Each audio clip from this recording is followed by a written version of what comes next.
everyone! Welcome back for your daily dose of all things entertainment.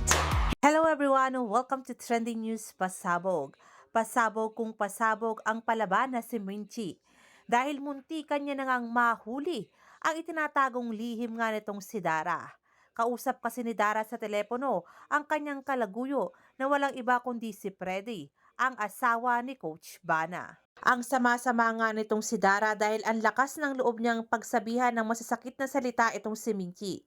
Pero siya naman pala itong gumagawa ng kabalastugan. Kaya naman sino-sino ba dito ang excited ng mahuli ni Bana ang ginagawang masama ng kanyang asawa na si Freddy? Excited na ang lahat sa pagbagsak ni Dara. Ito na nga ang pinakaiintay ng lahat ng mga fans ni Minchi. Abangan natin ang mga eksenang pasabog sa Born to Shine. Hit subscribe so you never miss a single update.